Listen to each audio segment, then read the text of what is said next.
מעבר לים ושומעים אותנו בתרגום סימולטני לרוסית. שלום לכולם. במפגש הקודם שלנו דיברנו על שוד עתיקות ועל זיופי עתיקות, והיום אנחנו עושים מעין זום אין לאחת הפרשות שמעסיקות את עולם הארכיאולוגיה המקראית כבר למעלה מ-140 שנה, וממש בימים אלו עוברת טלטלה נוספת. המפגש היום הוא על הנושא הכי חם ואקטואלי בעולם הארכיאולוגיה וחקר המקרא, מגילת דברים.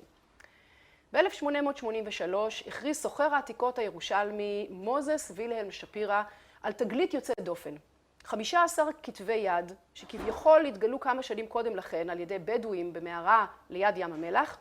הקטעים היו עטופים בפשטן, מכוסים בחומר שחור דמוי זפת, והכתב הפיניקי עברי שלהם היה כמעט בלתי קריא. שפירא טען שהמדובר בעותק קדום של ספר דברים, קדום עוד יותר מהגרסה הקיימת בתורה. התגלית הזאת הכתה גלים בעולם, ושפירא הציע את כתבי היד למוזיאון הבריטי תמורת 1,000,000 לירות סטרלינג. בעוד מומחים מטעם המוזיאון בודקים את אמינות הממצאים, ארכיאולוג הצרפתי ויריבו המושבע של שפירא, שרל סימון קלרמון גנו, שכבר חשף בעבר זיופים קודמים של שפירא, הקדים לפנות לעיתונות ולפסוק בנחרצות שהמדובר בזיוף.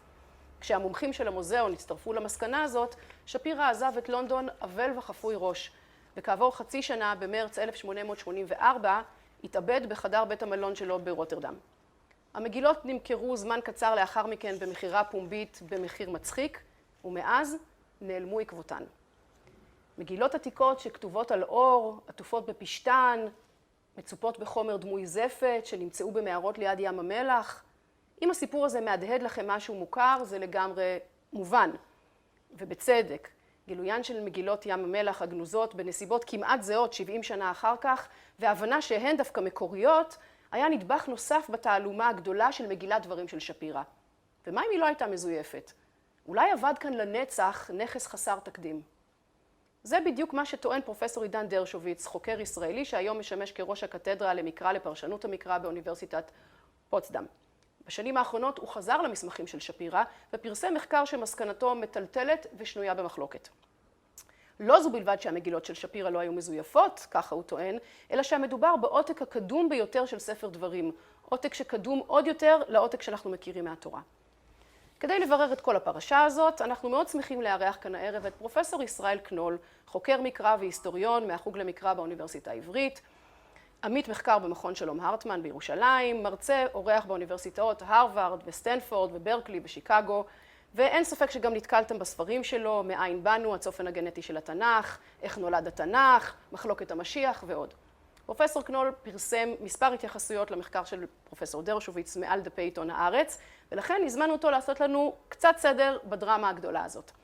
בנוסף, יש לנו זכות שלקראת סוף המפגש היום אנחנו נארח איתנו את פרופסור דרשוביץ ממקום מושבו בבוסטון, והוא יגיב לדבריו של פרופסור קנול ויספר קצת על המחקר שלו. אז ערב טוב ושלום פרופסור קנול. ערב טוב. אתה יודע, אנחנו מדברים בדרך כלל פה על ארכיאולוגיה וחקר המקרא, זה דברים שהיו בעבר, אבל הדרמה הזאת ממשיכה להתחולל גם בהווה. בהחלט. ומי יודע אם היא תמשיך איתנו גם לעתיד. ובאמת כדי להתחיל בכלל להבין את פשר המחלוקת הזאת לגבי המגילות של שפירא, ובכלל את הביטוי נוסח קדום של ספר דברים.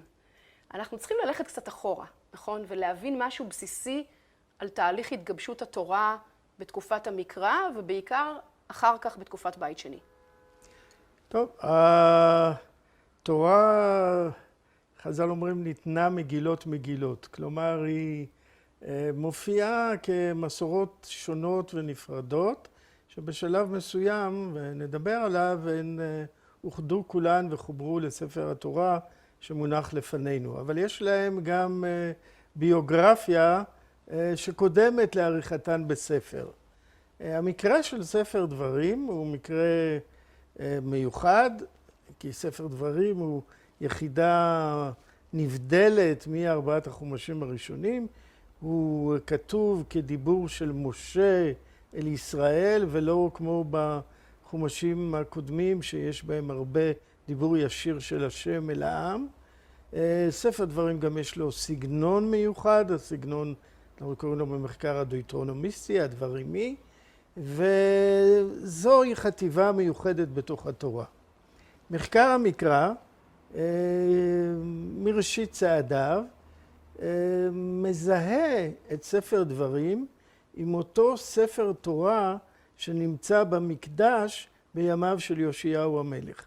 בספר מלכים מסופר שהכהן הגדול בא אל המלך ומספר לו על ספר התורה שנמצא בבית השם.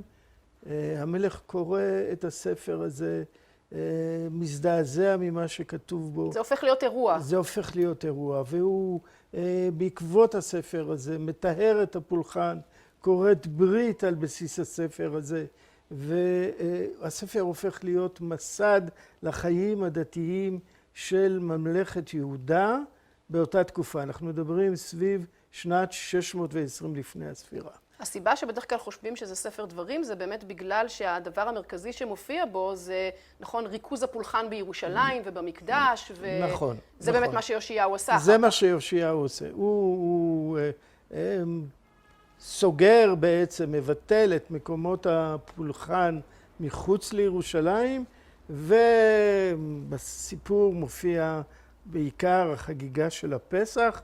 הוא חוגג את הפסח בירושלים כפי שלא נעשה קודם לכן, כך כתוב שם.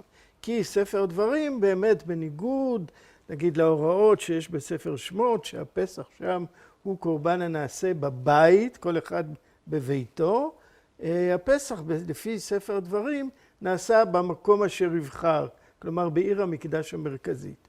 אז אם יאשיהו עושה את הפסח בירושלים לפי ההוראות של ספר התורה שנמצא בבית השם, רגליים לדבר, זו הייתה השערתו של החוקר דווטה שהתקבלה במחקר, שמדובר כאן בספר דברים. אחר כך, בהמשך, כנראה בבבל, בתקופה הפרסית, בזמנו של עזרא, נעשה מפעל גדול שבמהלכו ספר דברים חובר למסורות אחרות שהיו קיימות בעם, ומסורות כהניות ולא כהניות, וכל המסורות האלו חוברו יחד לספר התורה שנמצא בפנינו.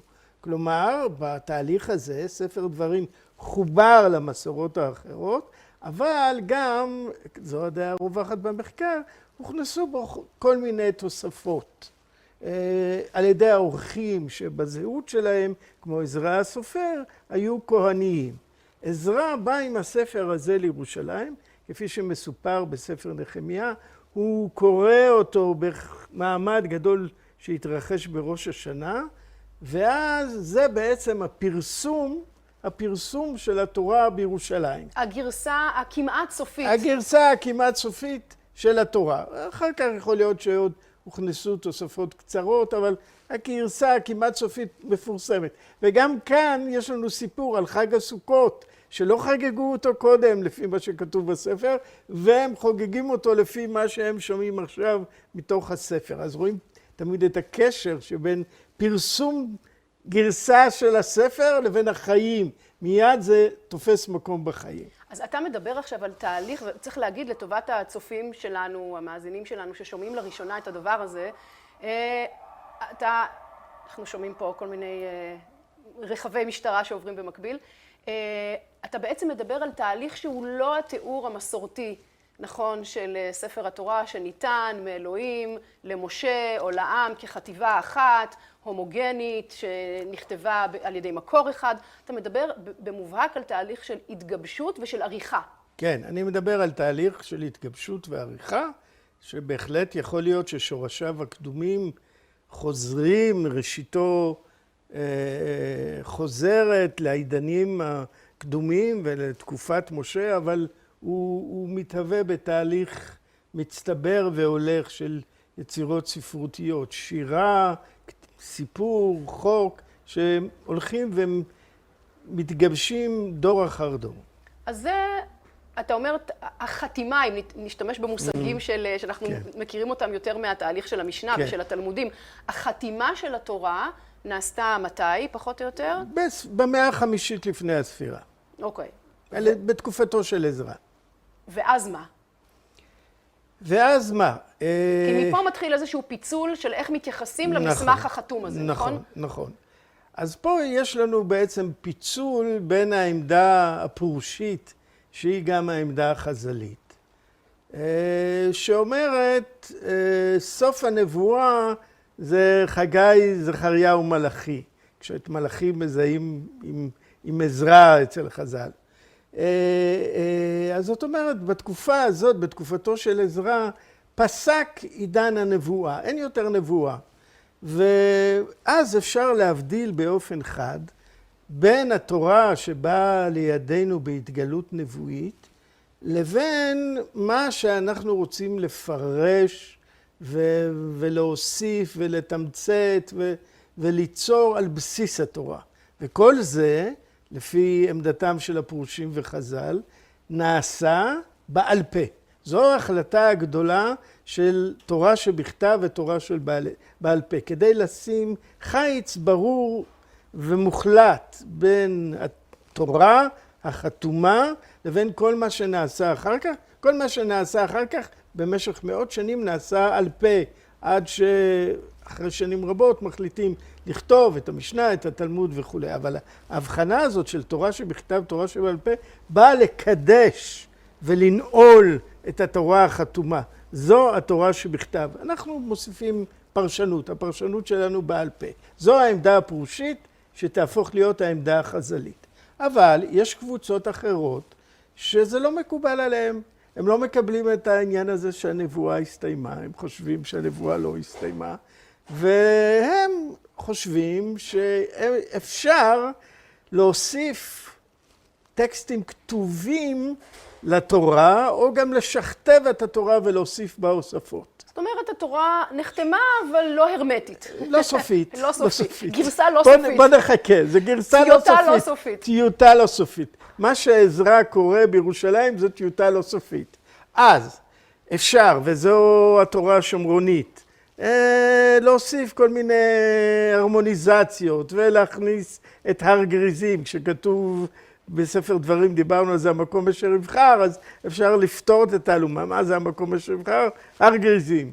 אז זו העמדה השומרונית, התורה השומרונית. או יש לנו בהמשך ימי בית שני, הקבוצה שיוצרת את ספר היובלים, שאומרת, כן, משה עלה להר סיני, הוא קיבל ביום הראשון את התורה המוכרת לנו, אבל ביום השני בא אליו המלאך שר הפנים, מלאך הפנים, והוא הכתיב לו ספר נוסף, וזה ספר היובלים, שמספר, מרחיב את הטקסט של ספר בראשית, אומר מתי התרחש כל אירוע, ומקשר את סיפורי ספר בראשית לקיום המצוות של התורה. ובקומראן, אנשים מאוד יצירתיים, מאוד פתוחים לחדשנות, ושכתבים את הטקסט של התורה בעצמה. אמרתי, ספר דברים נבדל מן הספרים האחרים, בזה שהוא דיבורו של משה ולא דיבור ישיר של האל. אחת המציאות המרתקות בקומראן היא המציאה של מגילת המקדש, שזו מגילה שבעצם היא שכתוב של ספר דברים, היא הופכת את הסגנון של ספר דברים לדיבור ישיר של האל, ומכניסה לתוכו כל מיני סוגיות שלא נידונו בתורה. למשל, צורת המקדש העתידי. התורה מדברת על המשכן, אבל לא על צורת המקדש העתידי. דיני המלחמה בתורה הם מצומצמים, חוקת המלך, כל זה מורחב במגילת המקדש, כדיבור ישיר של האל. וזה לא היה הדבר היחידי, יש לנו עוד שכתובים של התורה שהתגלו בקומראן. זאת אומרת, מבחינתם הטקסט לגמרי פתוח, אפשר להוסיף עליו, לשכתב אותו וכו' וכו'. וזאת בעצם הסיבה שאזור ים המלח והמגילות שנמצאו שם וכולי, זה כר פורה לכל מיני שכתובים ושכתובי שכתובים, כי רוב הכתות האלה שלא היו פרושיות ולא קיבלו את העמדה הזאת, היו מרוכזות שם. נכון, נכון.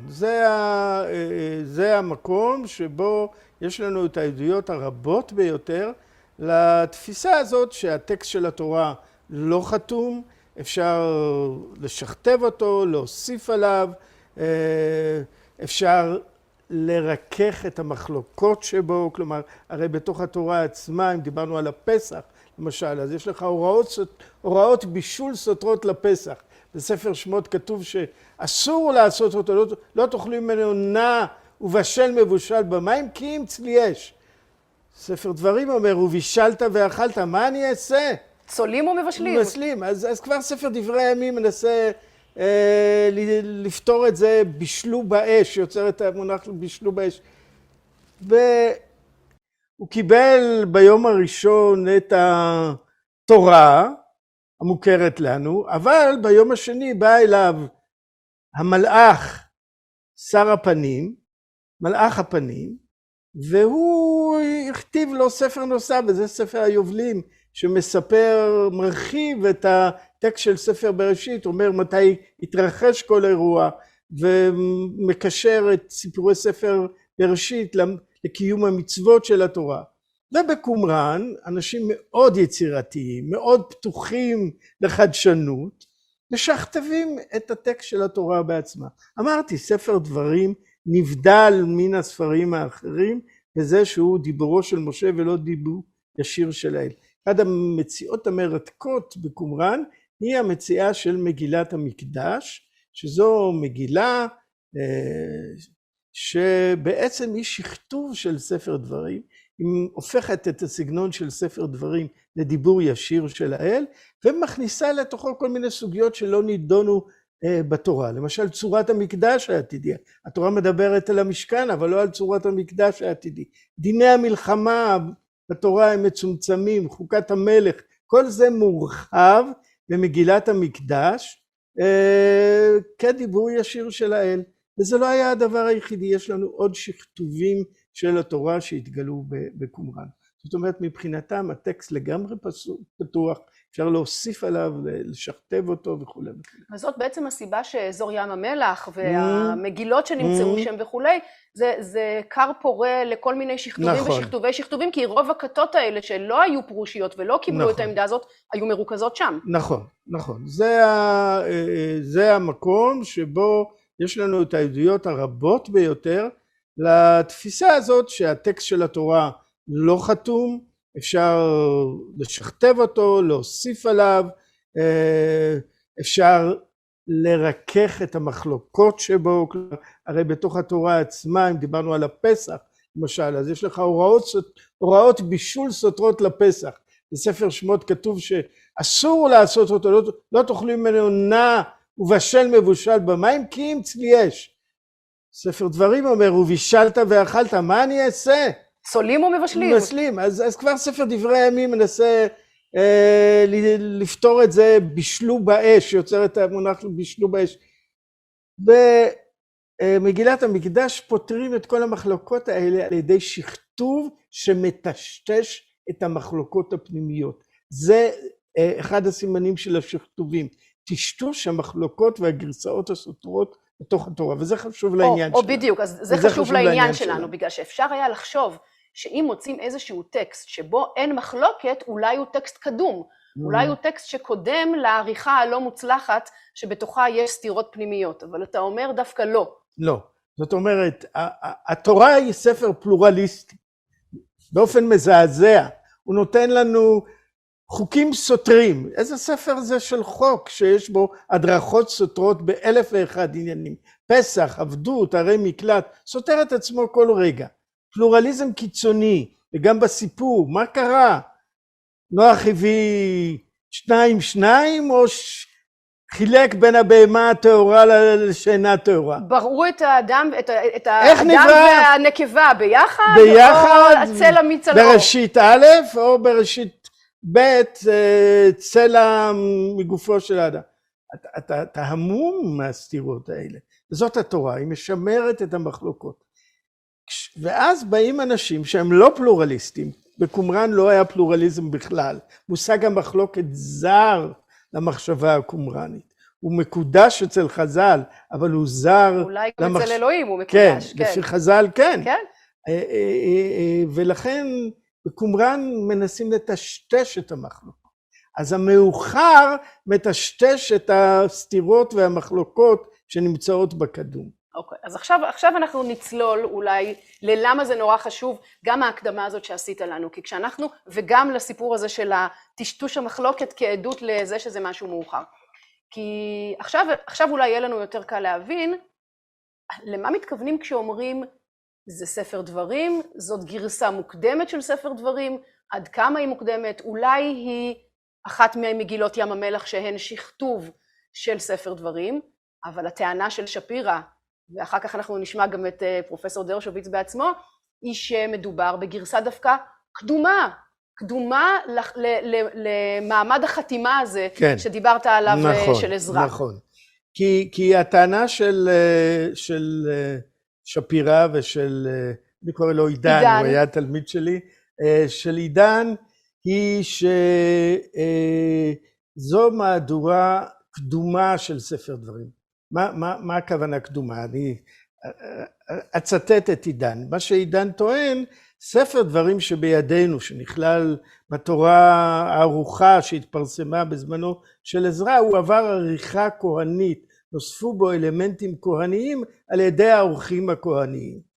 ואז הוא מצביע על כך שכל מיני פסוקים בספר דברים שנחשדו על ידי חוקרים כתוספות כהניות, לא מופיעים. כן, אז זו הטענה החזקה שלו.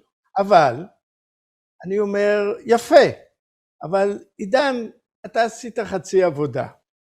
כי כשמסתכלים על כל הטקסט של מגילת שפירא, אז רואים שדווקא במקומות אחרים, היא כן כוללת מוטיבים כהניים. למשל, יש לנו גרסאות סותרות של מצוות השבת.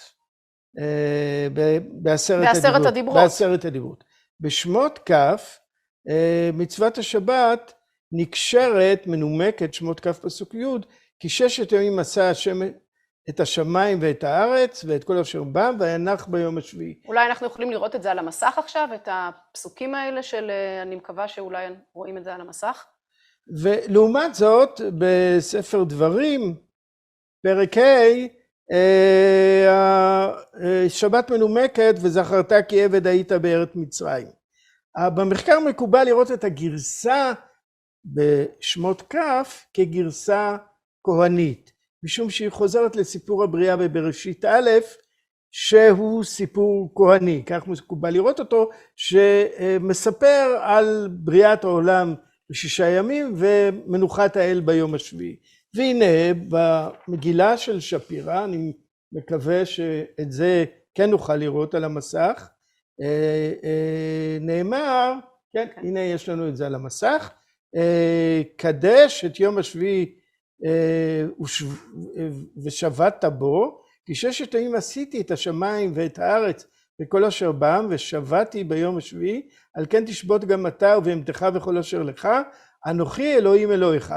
אז קודם כל אנחנו יכולים להתרשם שהכל נאמר פה בגוף ראשון, האל הוא הדובר ישירות אל העם, אבל ההנמקה היא לא הנמקה של ספר דברים, אלא ההנמקה היא ההנמקה הכהנית. של ספר שמות.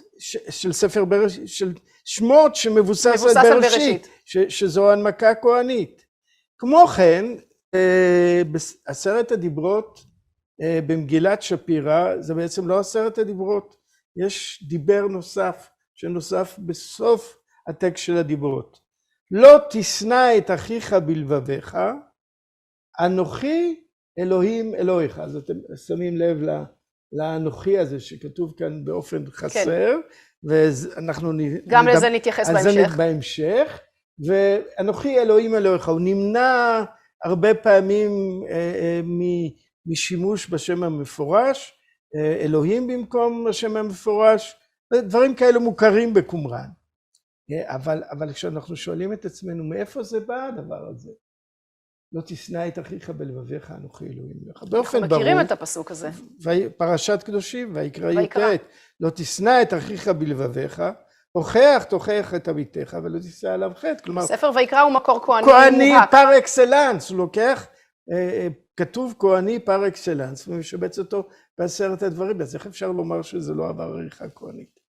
הטענה הנוספת שיש לי נגד עידן ברובד הזה, ברובד הספרותי, היא חוזרת לדיון שלנו קודם, על הסתירות הפנימיות בתורה, גם בסיפור וגם בחוק, שהטקסטים המשכתבים מרככים אותם. אתה אומר זה טקסט חלק מדי.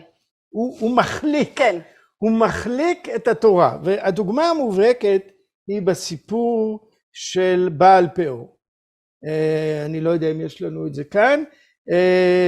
ספר במדבר פרק כ"ה, כתוב שם כך: וישב ישראל בשיטים, ויחל העם לזנות אל בנות מואב, ותקרנה לעם לזבחי אלוהיהן, ויאכל העם וישתחוו לאלוהיהן. ויצמד ישראל לבעל פאור, ויהי חרף השם בישראל. ויאמר השם אל משה, קח את כל ראשי העם והוכה אותם להשם נגד השמש, וישוב חרון אף השם מישראל. כלומר, יש כאן איזה חטא של זנות עם בנות מואב, הם קוראות לעם לאכול מזבחי אלוהיהם. ישראל נצמד לבעל פאור, השם מאוד כועס, הוא מצווה על משה לעשות דבר נורא, לקחת את ראשי העם ולהוקיע אותם נגד השמש. להוקיע זאת אומרת לשפד אותם. לשפד אותם על מקלות חדים. דבר עונש שהיה מקובל במזרח, האשורים מאוד אהבו את הדבר הזה. ויאמר משה אל שופטי ישראל, הרגו איש אנשיו הנצמדים לבעל פאור. עכשיו אנשים, באמת, מה קרה? הם עשו את זה? האנשים האלו שופדו? לא יודעים. לא יודעים. למה אנחנו לא יודעים?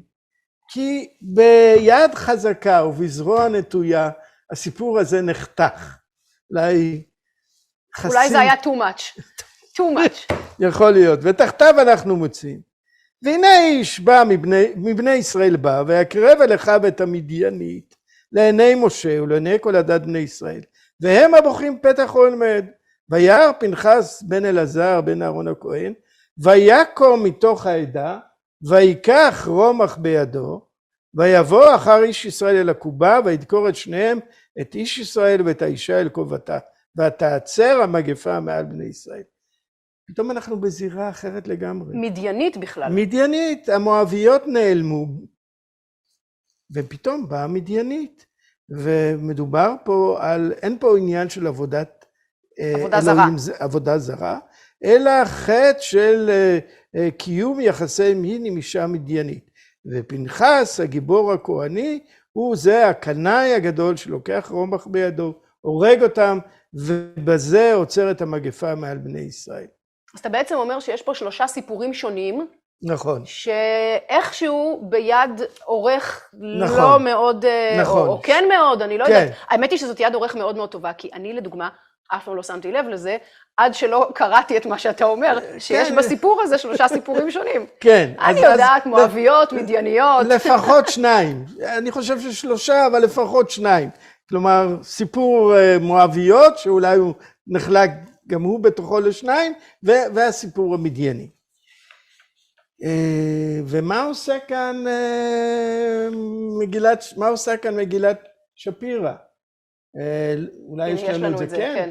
ונשב מול, צריך לקרוא את זה בית פאור, זה בית שכתוב חסר, בית תף, אנחנו גם לזה נתייחס בהמשך בדיון הלשוני, ויצאו בעת ההוא בנות מואב ונשי מדיין, הנה התחברו היו שם גם מדייניות מאחורה. הבנות והמואביות והמדייניות באו ביחד לקראתכם, ותקרנה לכם לאכול מחגיהם, ותאכלו מזבחיהן, ותשתו מנסחיהן, ותשתחוו לאלוהיהם, ותזנו את אנשי המדיינים, ותצמדו לבעל פאור ביום ההוא, וחרף אלוהים עליכם, ויגוף בכם בעת ההוא מגפה גדולה. כלומר, מה עשה הכותב של המגילה הזאת? היה לו מסורות סותרות בתוך התורה, שחוברו ביד קשה וצומדו יחד, הוא רוצה ככה לרכך, אז הוא כותב מחדש, הוא משכתב את הטקסט, ואז הכל יוצא הרמוני, קל, ללא מתחים פנימיים. מה זה מעיד לדעתי? זה מעיד לדעתי באופן ברור, שכמו בטקסטים המשוכתבים בקומראן, גם כאן יש מישהו שמסתכל על התורה, רואה את הפרובלמטיקה בקיבוץ המסורות הסותרות בתוך התורה, ורוצה להגיש לקורא טקסט מרוכך ללא המתחים הפנימיים והסתירות הפנימיות שנמצאות בסיפור התורה. זאת אומרת, מגילת שפירא, לפי דעתי, איננה יכולה להיות קדומה לתורה שבידינו. היא מאוחרת לתורה שבידינו. שוב, אני אדגיש, בגלל שמי שכתב אותה, הכיר, אתה אומר, את הנוסח ההוא שיש לנו, והיה חשוב לו להשטיח את הסתירות הפנימיות נכון, שיש בתוכה. נכון, נכון. אז אוקיי, אז בוא נגיד שהיא לא נוסח קדום של ספר דברים, אבל אולי היא עוד אחת ממגילות ים המלח. כן, אז אני אומר, ובאמת אני כתבתי 2 מאמרים. במאמר הראשון שבו עסקתי רק בצדדים הספרותיים, אמרתי, זה לא קדום לתורה, זה לא נוסח קדום של ספר דברים. אבל זה לא זיוף. אבל אני לא בטוח שזה זיוף. אמרתי, יכול להיות שזה עוד שכתוב מקרא, מן הסוגים שמוכרים לנו בספרות בית שני, בנוסח השומרוני של התורה, בקומראן, מגילת המקדש, וכיוצא בזה. אז בשלב הזה, שלפני שנכנסים לדיון הלשוני, אני אומר, לא קדום לספר, לא טקסט קדום של ספר. אבל עדיין יכול להיות, מאוחר לתורה, יכול להיות בית שני. כן, וגם אם זה בית שני, יש לזה ערך. יש לזה ערך, כמו לשכתובי המקרא האחרים, המוכרים לנו בתקופת בית שני. אוקיי, אבל אז בעצם פרסמת עוד מאמר. נכון. אז פרסמתי מאמר נוסף, שאותו כתבתי לאחר שנכנסתי לתוך העניין הלשוני. וכשנכנסתי לתוך העניין הלשוני, ראיתי, זה לא הולך. עם כל הרצון הטוב שלי והחיבה שלי לעידן תלמידי לשעבר, לא הולך. למה? אז פה אנחנו צריכים להיכנס לדוגמאות לשוניות. קודם כל אנחנו צריכים לדבר קצת על מצבת מישה מלך מואב. אני לא יודע, נדמה לי שראיתי פה איזה תמונה. כן, יש לנו תמונה שלה. זו התמונה. מצבת מישה התגלתה כ-15 שנים לפני תגלית שפירא, והבדואים ששמו לב להתרגשות התגלתה בארץ מואב, במזרח לירדן, הבדואים ששמו לב להתרגשות של החוקרים ששברו אותה, ואז היא הורכבה מחדש, חלקים מסוימים הלכו לאיבוד, היא נמצאת במוזיאון הלובר בפריז, אפשר לראות אותה שם, והיא מאוד מעניינת. היא נכתבה על ידי משה, מלך מואב, המוכר לנו גם מן המקרא, הוא חי במאה התשיעית. לפני הספירה. מאה התשיעית, אני תמיד... כן, לא, זה אצלכם זה ברור שמדברים לפני הספירה, אבל אנחנו פשוטי העם. מאה התשיעית לפני הספירה. מואב הייתה משועבדת לבית עומרי, לעומרי ולאחאב, שהם הלכו על ישראל באותה תקופה, והוא השתחרר מהשעבוד הישראלי, וכבש טריטוריות וחיזק את ממלכתו, ואת כל מעשיו הגדולים הוא כתב על גבי המצבה הזאת, שמאוד מעניינת, היא כתובה בכתב, שאנחנו יכולים לומר עליו שהוא כתב עברי קדום, כתב ישראלי קדום. יש למצבת מישה תופעות לשוניות יוצאות דופן, שחלקן מוכרות גם מחרסי שומרון שנמצאו 100 שנים לאחר מכן, והן ראינו 2 מהם במגילת שפירא. אחד זה הכתיבה הזאת של במקום אנוכי ללא היוד, א' נ' כ' במקום אנוכי. אנחנו רואים את זה עכשיו על המסך. כן, אז הנה משה כותב על עצמו, אנוכי משה בן כמוש מלך מואב, ואנוכי מלכתי אחר אבי, ותופעה לשונית נוספת, הוא כותב, ואנוכי בניתי בת מלך, אבל זה לא בת, צריך לקרוא את זה בית. הדיפתונג הזה של הבית לא מיוצג כאן ביוד, ואנוכי בניתי בית מלך ללא היוד. ואת 2 הדברים האלה, אנחנו בעצמנו, בדוגמאות שראינו, אז ראינו שגם בעשרת הדיברות, בעשרת הדיברות היה כתוב, אנוכי, הנה אנחנו רואים את זה שוב. אנוכי אלוהים אלוהיך, כן, עוד פעם, זה כתוב אנוכי ללא יוד, ובסיפור של חטא בעל פאור, אז היה כתוב שם במקום ונשב מול בית פאור. אתם רואים, בית פאור כתוב ללא יוד, בדיוק כן. בכתובת מישה. זאת אומרת, מצד אחד יש לנו כאן צורות לשון, אחר כך לא כותבים ככה יותר, אנחנו מכירים את זה במאה התשיעית, במאה השמינית, לא כותבים ככה יותר, בכתיב כל כך חסר. אז יש לנו כאן צורות כתיב מהמאה התשיעית או מהמאה השמינית לפני הספירה, זה מאוד קדום. אבל מן הצד השני, יש במגילת שפירא צורות לשוניות שמוכרות לנו מתקופות מאוחרות הרבה יותר, מהתקופה ההלניסטית ומספרות חז"ל. למשל, אם אנחנו באים לעשרת הדיברות, איסור עדות שקר בעשרת הדיברות, אז יש לנו שוב שתי הגרסאות של עשרת הדיברות. בשמות כ' פסוק י"ג כתוב לא תענה ורעך עד שקר, ולעומת זאת בדברים ה' פסוק ט"ז ולא תענה ורעך עד שווא. מה יש במגילת שפירא? במגילת שפירא כתוב לא טענו באחיך עדות שקר, במקום עד שקר או עד שווא. עדות. עדות, המילה עדות. פה יש מוקש. פה הכותב של מגילת שפירא עלה על מוקש. למה?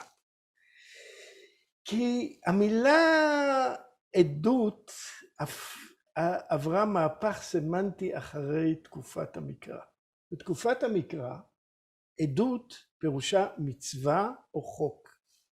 למשל, בתהילים קי"ט, גר אנוכי בארץ אל תסתר ממני מצוותיך, כי עדותיך נצרתי, עבדך ישיח בחוקיך, גם עדותיך שעשועי. אז אתם רואים, עדות מקבילה למצווה, לחוקים, וזה ההקשר שלה. אוקיי, זה לא עדות במובן שאנחנו מכירים את זה היום, הדברים שהעד אומר בבית משפט. נכון, זה לא הדברים שהעד אומר בבית המשפט, אלא זה מצווה או חוק. ברובד הכהני, היא עומדת במקום ברית. התפיסה הכהנית, לפי התפיסה הכהנית, הרחבתי בזה בספרי מקדש הדממה, התפיסה הכהנית גרסה שכל מה שקרה בסיני לא היה ברית, כלומר הסכם דו צדדי, אלא מצווה אלוהית, ללא הבטחה כלשהי של גמול מאת האלוהים. אין גישה קדם ליבוביצ'יאנית. אתה צריך לקיים את המצוות לא על מנת לקבל פרס. כן. זו המצווה האלוהית, לכן במקור הכהני, ואל אהרון תיתן את העדות אשר אתן אליך. מבין שני הקרובים אשר על ארון העדות. בכלל, לא... הביטוי ארון העדות שאנחנו מכירים אותו, לזה הוא מתכוון. נכון, זה הארון שבו נמצאת העדות, המצווה, ולא ארון הברית כמו במקורות האחרים. וגם הלוחות, אנחנו רגילים לומר לוחות הברית, לא, במקור הכהני, ויתן אל משה ככלותו לדבר איתו בהר סיני, שני לוחות העדות. ככה הכהני כותב, אבל עדות זה תמיד מצווה. אף פעם המילה עדות לא מופיעה במקרא במשמעות של דיבור. הדברים של העד. הדברים שהעד אומר בבית המשפט. לצורך זה, המקרא משתמש במילה עד.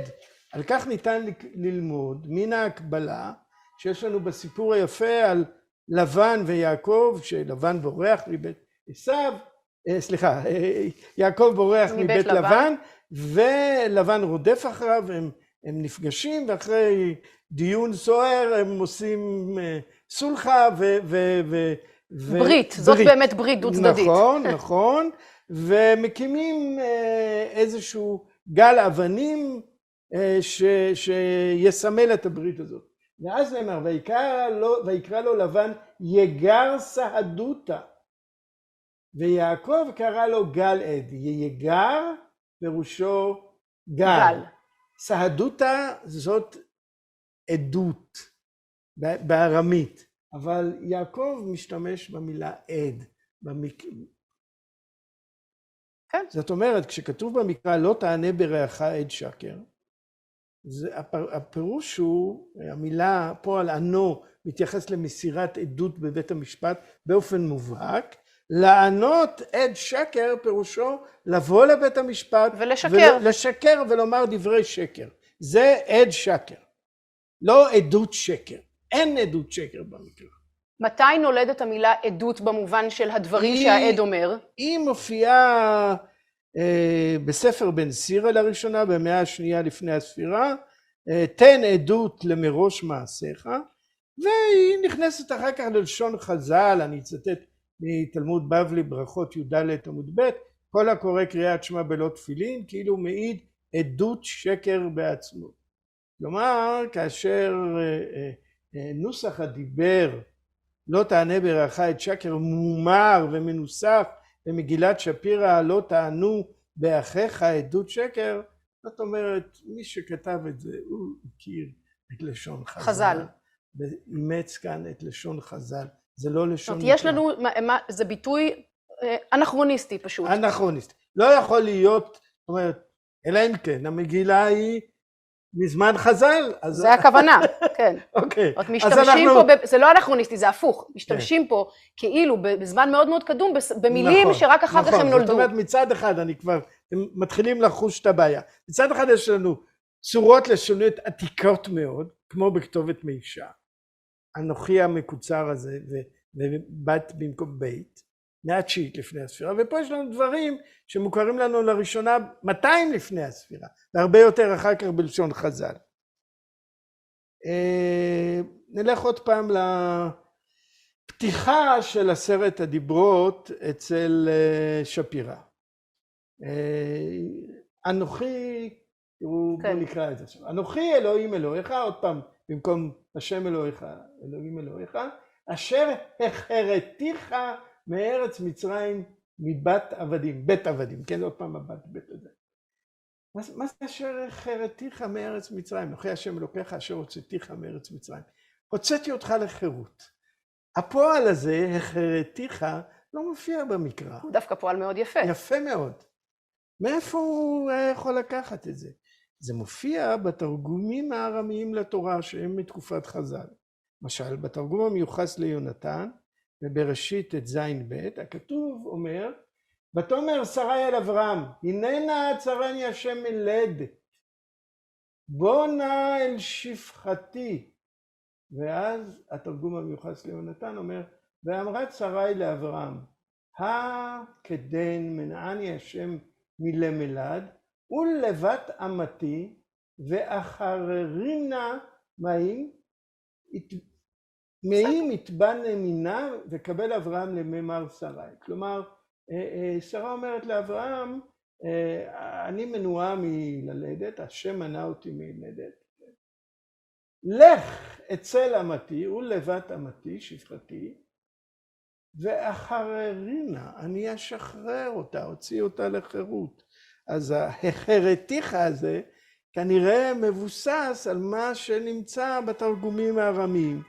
אוקיי, אז בוא ננסה רגע לסכם, כי אנחנו כבר לקראת סיום החלק הזה של המפגש.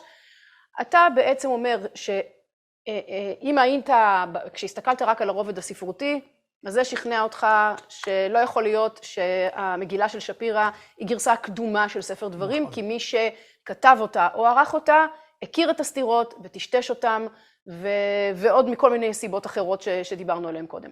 אבל אחר כך כשנכנסת לרובד הלשוני יותר, אתה אומר, עזבו, זה זיוף. זה זיוף. ואתה גם יכול לצייר לנו קווים לדמותו של הזייפן. כן, קווים לדמותו של הזייפן. והזייפן היה בן תורה, לפחות לשעבר. כלומר, הוא הכיר את התלמוד, הוא הכיר תרגומים ארמיים לתורה, והוא גם היה משכיל. זאת אומרת, הוא ידע על החידושים הארכיאולוגיים. הוא הכיר את כתובת מישה. הוא הכיר את כתובת מישה. ללא ספק הכיר את כתובת מישה. עכשיו, פה יש משהו מעניין שבדיון האחרון עלה. הוא גם כנראה מושפע מהלשון של העיתונות העברית החדשה, של המאה ה-19. הוא קרא עיתונים. הוא קרא עיתונים, למשל, במגילת שפירא מנוסח הכתוב הפותח של קריאת שמע באופן הבא. שמע ישראל, אלוהים אלוהינו אלוהים אחד, ואהבת את אלוהים אלוהיך בכל לבבך, נפשך, למאוד מאוד. אז הצורה למאוד, נכון, היא מופיעה פעם אחת במקרא, בספר דברי הימים, שהוא רובד מאוחר במקרא, תקופה פרסית. אבל היא שכיחה מאוד גם בעיתונות של ימיו של שפירא, והיא מופיעה למשל בכתבה אודותיו, שהתפרסמה בעיתון החבצלת, מיום 21/9/1883. שפירא הביא את הספר להבריטיש מוזיאון, ויאמר כי קנאו בכסף רב למאוד מאת הערבים מעבר לירדן. אז זה הלמאוד הזה. אז נכון, זה נמצא בספר דבריהם, תקופה פרסית.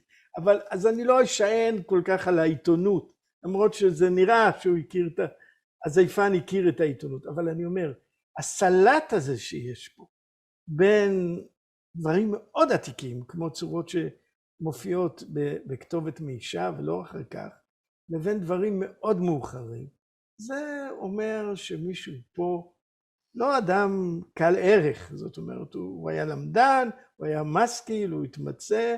אבל אתה אומר, אולי הוא היה למדן מדי.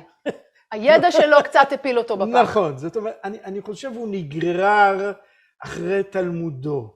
כלומר, הוא למד תלמוד, ורגיל אצלו הביטוי הזה של שבועת...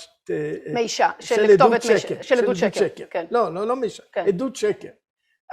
אז הוא מנסה לעשות משהו עתיק, אבל הוא לא שם לב שכשהוא מנסח מחדש את הדיבר ומשתמש בעדות שקר, בעצם הוא תפס לשון חז"ל.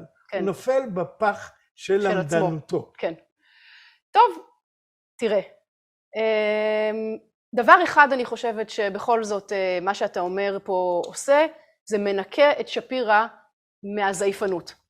כי אפשר להגיד במידה רבה עם היכרות של הביוגרפיה שלו והמאפיינים שלו, שלא הוא זה שזייף. אני חושב, תראי, אין לי ידע בדיוק כמה, הרי הוא היה מומר, במקור הוא יהודי מגליציה, אז אני לא יודע בדיוק מה שפירא... מה הוא ידע ומה הוא לא ידע.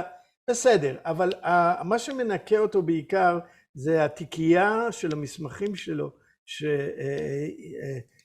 שנמצאה על ידי עידן בברלין, ושם רואים שהוא מתאמץ לפענח את זה. אז תכף, אז זאת בדיוק הנקודה שבה אנחנו נעבור בנקודה הזאת לפרופסור עידן דרשוביץ, שיושב, אם אני לא טועה, במקום מושבו בבוסטון כרגע,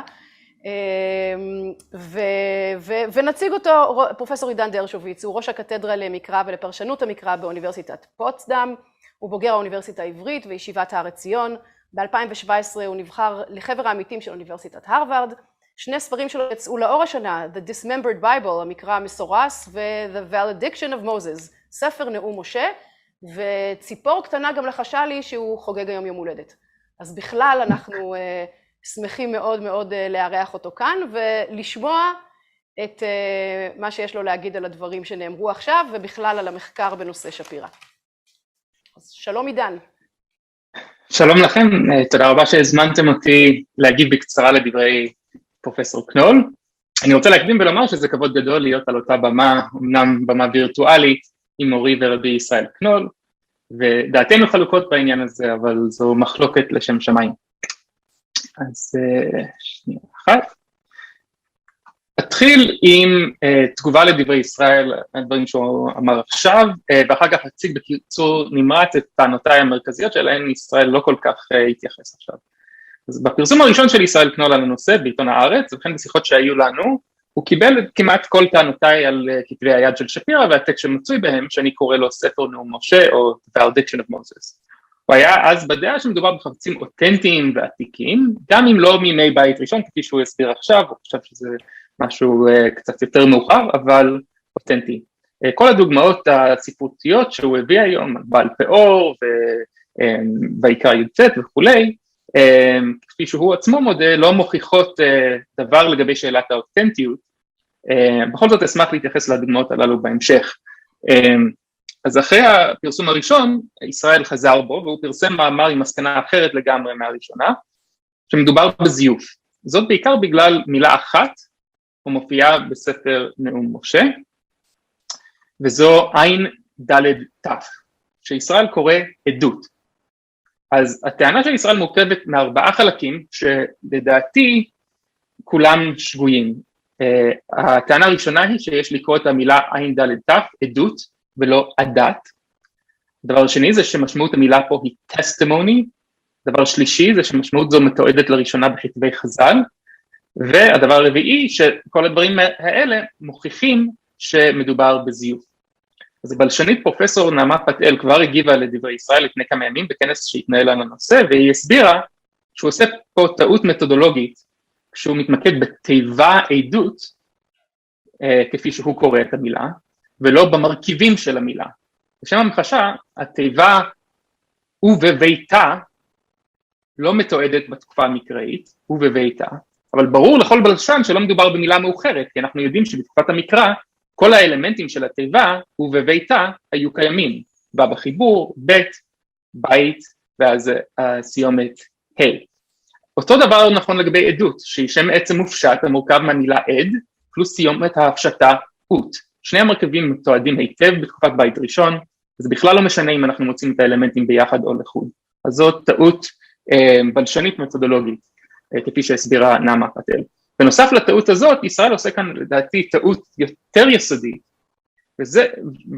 והנה, זה שמילה מתועדת במשמעות נתונה לראשונה בזמן מסוים, נגיד בימי חז"ל, לא אומר שהמילה הומצאה באותו היום, זה רק אומר שהמילה כבר אז הייתה בשימוש, בדרך כלל גם קודם לתיעוד הזה. לפני כ-70 שנה היו חוקרים שטענו שמכתבי בר כוכבא מזויפים, מאותה סיבה, הם אמרו שהיו שם מילים ותופעות לשוניות שמתועדות לראשונה בימי הביניים, זה מאות שנים אחרי התקופה של בר כוכבא. הם צדקו, המילים אכן היו מתועדות רק בימי הביניים, אבל מסקנתם הייתה כמובן מופרכת, מפני שהם עשו את אותה טעות שישראל עושה כאן. הנה קטע מתוך מאמר של חוקר חשוב בשם שלמה צייטלין, כך שמכתבי בר כוכבא מזויפים לשיטתו. הוא טען שבמכתב בר כוכבא אחד היה אמור להיות כתוב עד, ובמקום זה אנחנו מוצאים מעיד, שהיא מילה מתועדת רק בימי הביניים. מדהים שהוא וישראל מביאים ראיה מאותה מילה, ממש, עד. ישראל אומר שהיינו אמורים למצוא בספר נאום משה, כמו שאנחנו מוצאים בנוסח המסורה, את המילה עד. במקום זה יש עדות שהיא מילה המתועדת במשמעות זו לדעתו של ישראל רק מימי חז"ל. לייטמן דפליג היום שצייטלין טעה בגדול. למרות שהוא הביא עוד הרבה ראיות מסוג זה, וכולן נכונות, אבל כולן לא רלוונטיות בעליל. המסקנה של צייטלין שמכתבי בר כוכבא הם זיוף, כמו מסקנתו של ישראל במקרה שלנו, פשוט לא נובעת מהעובדות. אם כן, הטעות של ישראל כאן היא מוכרת, ואנחנו רואים איך היא מובילה למסקנות מוטות לגבי אותנטיות, כמו שקרה עם שלמה צייטלין. אז לסיכום, אין לישראל כאן שום ראיה שספר נאום משה הוא זיוף. אותו דבר תופס לגבי המילה החרתיך, שהוא הזכיר שזה שלא מתועד בתקופה מסוימת, לא אומר שזה לא היה קיים. אעבור עכשיו לטיעונים שלי לקדמות הספר, בקצרה. הדבר העיקרי שמייחד את ספר נאום משה ביחס לספר דברים, הוא שאין בו את קובץ החוקים שמופיע בדברים י"ב עד כ"ז, ושקוטע את פרשת גריזים בעיבל. אנחנו רואים בשקופית הזאת, אני מקווה שכולם רואים את הטקסט, אז אנחנו רואים בשקופית הזאת, שספר דברים, כל קובץ החוקים קוטע את הסיפור שהתחיל בפרשת ראה, על גריזים ועיבל. מה שמדהים הוא שספר נאום משה מכיל גם רובד קדום של הסיפורים מלפני שהם עברו עריכה על מנת להתאים אותם לקובץ החוקים הדברימי. אז בשנים האחרונות הרבה חוקרי מקרא וביניהם פרופסור שמעון גזונטייט מהאוניברסיטה העברית, הראו שבסיפור סיחון בדברים ב' יש כל מיני תוספות ועריכות הרמוניסטיות שנועדו להתאים את הפרשה לחוקי המלחמה שבדברים כך. אז כאן אנחנו רואים את הגרסה של ספר נאום משה כנגד זו של ספר דברים. שימו לב לשלושת ההבדלים הגדולים. 1, אין זכר לדברי השלום בספר נאום משה. אז בצד שמאל כתוב וישלח מלאכים ממדבר קדמות אל סיחון מלך חשבון דברי שלום לאמור. אין זכר לדברי השלום האלה בספר נאום משה. 2, בספר נאום משה כתוב ונצא לקראת סיחון יצא. אז ישראל היא זו שתוקפת את סיחון.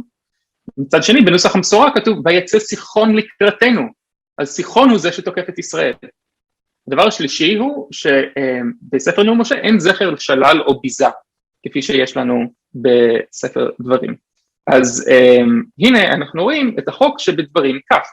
בדברים כך כתוב כך, כי תקרב אל עיר להילחם עליה, וקראת אליה לשלום. מצווה שצריך להתחיל, אסור לתקוף, אלא צריך להתחיל עם דברי שלום. והיה אם שלום תענך ופתחה לך והיה כל העם הנמצא בה, יהיו לך למס ועבדוך. ואם לא תשלים עמה, ועשתה עמך מלחמה, וצרת עליה, וכולי וכולי, אכלת את שלל אויביך, אשר נתן אדוני אלוהיך לך. אז זה החוק שבדברים כך. עכשיו חזרה לטקסט בספר נאום משה, מול מה שיש לנו בדברים, אז כל פרט בגרסה הקנונית של ספר דברים, שמתאים לחוק שבדברים כך, חסר או מהופך בספר נאום משה. מה שמהופך זה מי תוקף את מי. עכשיו, יש להוסיף שבניגוד לדברי ישראל, הטקסט בספר נאום משה הוא ממש ההפך מהרמוניסטי. זה ספר דברים שיוצר הרמוניה בין החוק הדברימי לסיפור. הטקסט בספר נאום משה הוא ההפך מהרמוניסטי, בגלל שלפי ספר נאום משה, משה עובר פה על המצווה שהוא עצמו מצווה בדברים כך. אם כן, ספר נאום משה מתאים למה שאנחנו יודעים כיום על התפתחות דברים ב', אבל אף אחד במאה ה-19 לא העלה בדעתו משהו שאפילו דומה לזה. רק בשנים האחרונות הבינו חוקרי מקרא מה קורה בפרק הזה. אז איך יכול היה זייפן במאה ה-19 להתבסס על חידושים של חוקרי מקרא מן המאה ה-21? הנה עוד טקסט חשוב, זה סיפור המרגלים בדברים א'. יש פה פרט קטן שחסר בגרסת ספר נאום משה של סיפור המרגלים עצמם. כמו כן בספר נאום משה זה לא סיפור על איסוף מודיעין, כפי שאנחנו מכירים גם מספר במדבר וגם מדברים פרק א', אלא זה סיפור על צו לכבוש מיידית את ארץ ישראל, בני ישראל פשוט מסרבים על הסף. האדם הראשון בהיסטוריה להציע על סמך ראיות פנימיות, יש לציין, שהמרגלים הם תוספת משנית בדברים א', ושבמקור זה היה סיפור על כיבוש ולא סיפור על איסוף מודיעין, דוקטור דוד פרנקל ממכון שכטר כאן בירושלים. הוא הציע את השחזור שלו בספר שכתב ב-2002, רק אחד ב-1878 לא העלה בדעתו משהו דומה. אז שוב אני שואל, איך יכל זייפן במאה ה-19 להתבסס על מחקר של דוד פרנקל מן המאה ה-21? אבל עידן, אתה... שנייה, אני רק מסיים. אתה לא מתייחס, אתה קיבלת את הבמה כדי להתייחס לדברים שאני אמרתי. אבל אולי ניתן לו להציג את התיאוריה שלו, ואחר כך עוד כמה דקות את אתה לא התייחסת לסיפור בעל פאור. אני אתייחס לסיפור בעל פאור, לא לדברים בדברים שלך לא התייחסת לסיפורים האלה. אלא לדברים שלא עובדים לפי התיאוריה שלך. אני הקדמתי ואמרתי שיש דברים שהם עובדים לפי התיאוריה שלך, אבל יש דברים... אז אתה צריך לתת להם הסבר. התפקיד שלך כאיש מדע, שרוצה להציג תיאוריה מדעית קבילה, זה להתמודד עם הנקודות החלשות. כל עוד שלא פתרת את הנקודות החלשות והבעייתיות, ואל תטשטש אותן. אני לא הסכמתי במאמר הראשון שלי איתך. יש נקודות, לפני שאנחנו ניגשים לצד הלשוני, יש עדויות סותרות לא מעטות לתזה שלך. כל עוד שאתה לא... אבל זה היה לגבי התזה שזה קדום לספר דברים, לא לגבי התזה שזה... אתה לא איש מדע מובהק. אתה לא איש מדע מובהק. אתה צריך להתמודד, אל תביא לנו את הרעיות שאנחנו מסכימים עליהן. אתה צריך להתמודד עם מה שפרובלמטי לשיטה שלך. ולא התמודדת, עד עתה, אני לא שמעתי התמודדות. אוקיי, אז אני חושב שההפך הוא הנכון. כי יש פה כל מיני טענות שאני עכשיו שומע ממך שאתה מסכים, שאי אפשר להסביר אותם אם מדובר בזיוף. כי הרי מישהו מהמאה ה-19 לא יכול להתבסס על מחקרים שלא היו קיימים במאה ה-19. זה יכול להיות מקרי. אתה צריך להתמודד, אתה התבקשת להגיב על דבריי, תתמודד עם הקשיים. הגבתי, הראיתי. כל עוד שאתה לא מתמודד איתם, אתה עושה מלאכה לא מקצועית. בוא ניתן לו להגיב. אני מבקש לסיים.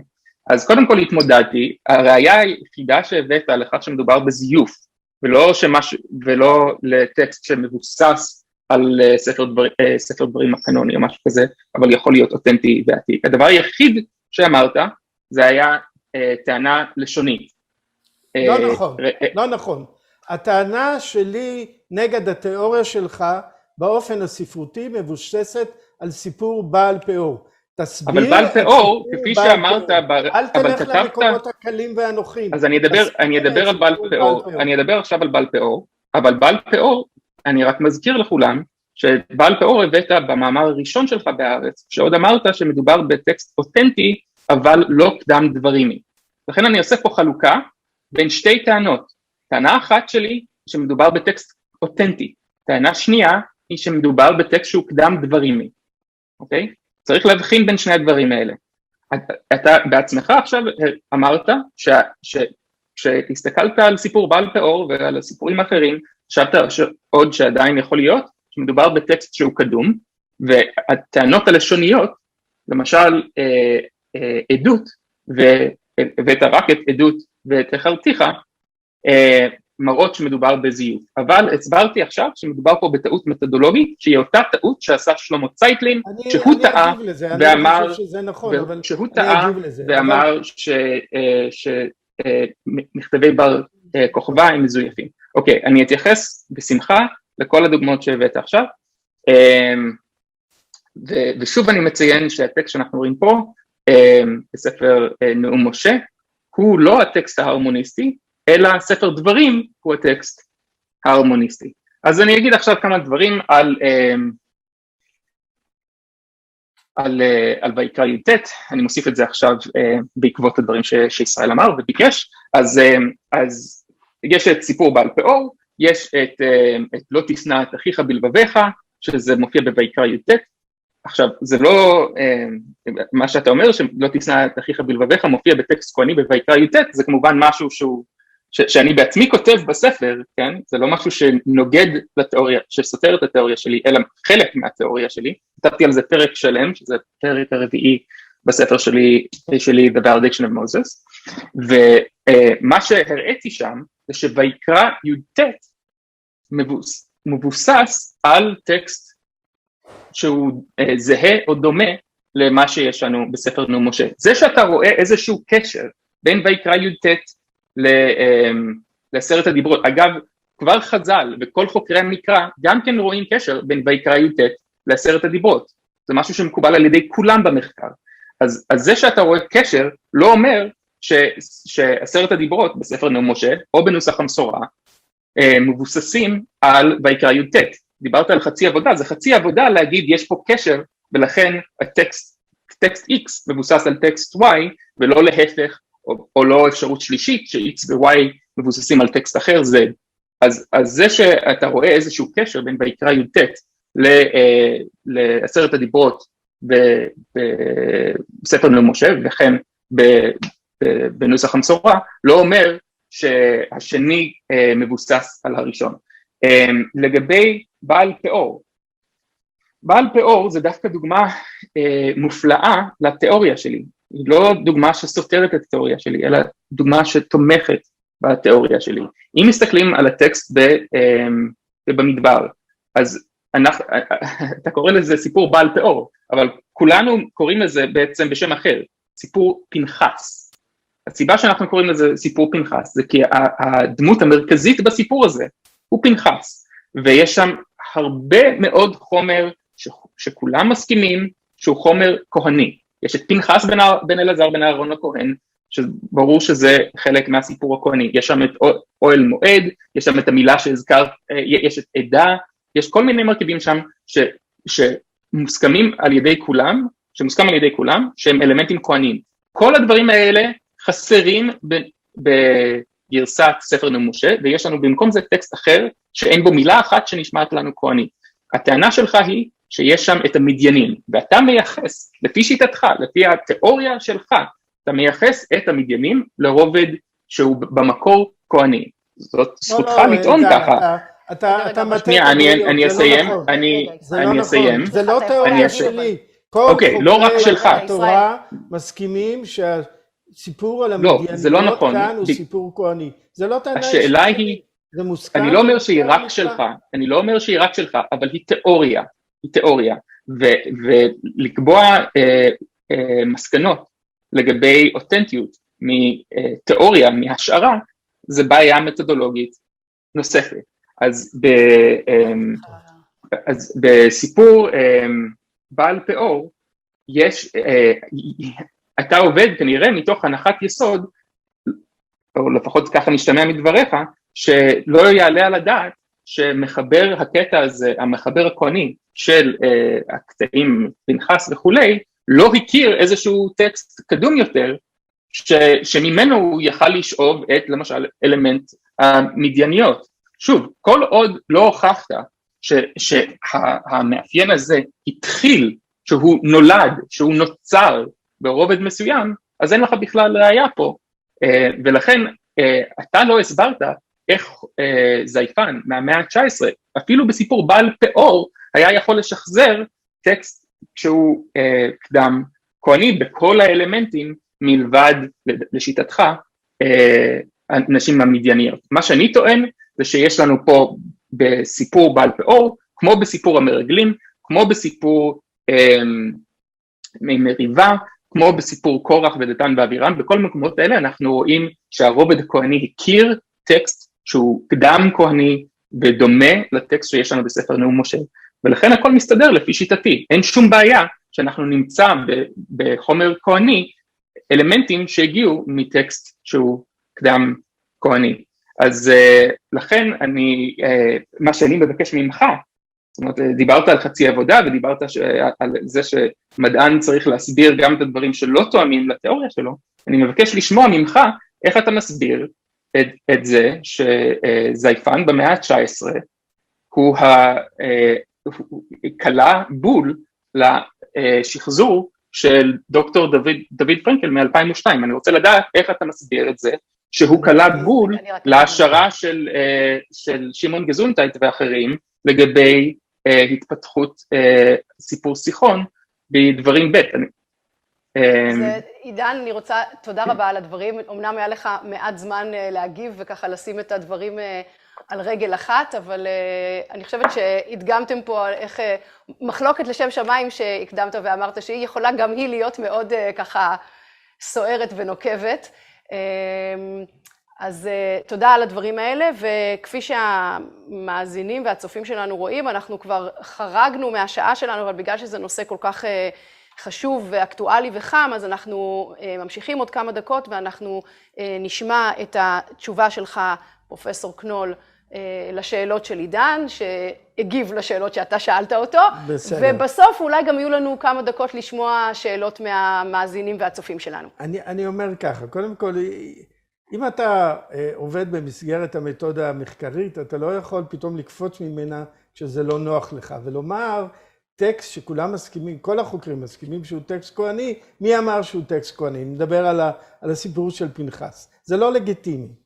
הטענה שלך לגבי השוואה שעשית בין צייטלין ואיגרות בר כוכבא לבין הטיעון שלי לגבי עדות היא לא השוואה נכונה. כי אני לא טוען סתם שהמילה עדות לא מופיעה במקרא, ולכן זו מילה מאוחרת, כי היא מופיעה לראשונה בספרות חז"ל. לא, המילה עדות מופיעה פעמים רבות במקרא, כפי שהדגמתי את זה. אבל... אנחנו מדברים על הסמנטיקה של המילה, זה לא משנה. רגע, תן לי לסיים. תן לי לסיים. המילה עדות מופיעה פעמים רבות במקרא, אבל כל המופעים שלה במקרא הם במשמעות של חוק, מצווה, אף פעם לא הדברים שהעד אומר. היא עוברת אבל מהפך סמנטי בתקופה בתר מקראית ומתחילה לשמש כתיאור לדברים שהעד אומר. אז זה לא דומה בכלל לסיפור של צייטלין ואיגרות בר כוכבא. יש פה מעתק סמנטי שמתרחש אחרי המקרא. אבל אתה לא יודע מתי הוא מתרחש, כי אין לך ראייה. מסתמך על המילה עדות במובן של דברים, משתמש במילה עדות במובן של הדברים שהעד אומר, אז הוא מגלה את ערוותו שהוא מכיר ספרות חז"ל. זה לא נורא להכיר ספרות חז"ל, אבל לחבר לשון חז"ל עם מצבת מישה, זה מעשה של זייפן לא זהיר. וזה המחבר. אני יכול להגיב לזה בבקשה? כן. אז צייטלין הביא הרבה ראיות, הרבה יותר דוגמאות ממה שאתה הבאת, לכך שאיגרות בר כוכבא הן מזויפות. הוא הביא גם ראיות לגבי מילים שכל מה שברור שהמילים האלה קיימות בתקופת בר כוכבא, וכל מה שקרה זה מעתק סמנטי. והוא אמר משהו מאוד מרשים, מאוד מרשים. הוא אמר שבאיגרות בר כוכבא כתוב למשל לשמעון, ככה זה הנמען, כן. לשמעון. והוא אמר, יש לנו אין ספור מכתבים מהעת העתיקה, והוא מונה אותם, מביא את השמות של כל המכתבים האלה, אחת אחרי השנייה, המון מכתבים, ואין פעם אחת בתקופה הרלוונטית שככה כותבים, זה תמיד ללא הלמד, ולא משנה, יש סגנון אחר. עכשיו, הוא לא טוען שהמילית למד הומצאה בימי הביניים, ברור שהוא לא טוען את זה, ברור שהמילה הזאת הייתה קיימת בתקופת המקרא וגם לפני תקופת המקרא. מה שהוא טוען זה שהלמד עברה מעתק סמנטי, והתחיל רק בתקופה מאוחרת לשמש במובן של to so and so, כן, לכבוד, נגיד, זה המעתק הסמנטי, שזה מתחיל לשמש במשמעות לכבוד. הוא צדק, זה מה שחשוב, הוא צדק. היה לנו הרבה יותר מידע ממה שיש לנו במקרה הזה לגבי עדות, הרבה יותר מידע, אבל זה עדיין לא דומה, והמעתק הסמנטי הזה הוא צדק, אבל מסתבר שבכל זאת הוא טעה לגבי מסקנה. חדלו להשתמש, אין שימוש יותר במילה עדות, במובן של מצווה חוק, אחרי המקרא. זה מוגבל רק לתקופת המקרא, ולעומת זאת בתקופה הביתר מקראית, עדות זה הדברים שהעד אומר בבית המשפט, ופה נפל בפעם. אבל יש לך רק מעט מאוד חומר. טוב, כי אנחנו מאבדים את הצופים, זה רזולוציה מאוד מאוד גבוהה של חוקרים מלומדים. בסדר, עידן, בוא, אתה יודע, כתוב ועת והב בסופה, אז אחרי שהיינו בסופה, עכשיו נגלה אהבה וניפרד בידידות ונמשיך את הוויכוח בהזדמנויות אחרות. אני חושבת שראינו פה, הדגמתם, אני מודה לכם שאתם מדגימים לצופים שלנו, איזה מחלוקת סוערת יכולה להיות על דברים שהם כל כך קדומים ומחקריים, ומה ההשלכות שלהם, זה באמת, בעיניי לפחות, מרגש לראות את המחלוקת הזאת, ואני רוצה להודות לשניכם ועוד לא להיפרד, כי אני מתארת לעצמי שיש לנו גם כמה שאלות מהצופים שלנו, שכתבו לנו שאלות בצ'אט, ואין שאלות, אוקיי? אין שאלות. אז עשיתם עבודה מאוד מאוד טובה של לשאול אחד את השני את השאלות הקשות, ואני רוצה מאוד מאוד להודות לך, פרופסור עידן דרשוביץ, ממקום מושבך בבוסטון, ואולי אתה רוצה לסיים במשפט אחד כדי ככה, אם אתה יכול במשפט אחד להגיד את הדבר המרכזי שאיתו אתה רוצה לסיים את המפגש הזה. כן, אני אשמח, תודה. אני חושב שהלב, הליבה של הטענה שלי, זה הפרק השלישי בספר, שאני מביא הרבה דוגמאות, הרבה מעבר למה שהצגתי כאן עכשיו, של דברים ששוב ושוב, ספר נאום משה תואם לדברים שאנחנו יודעים היום ורק היום, על התפתחות ספר דברים.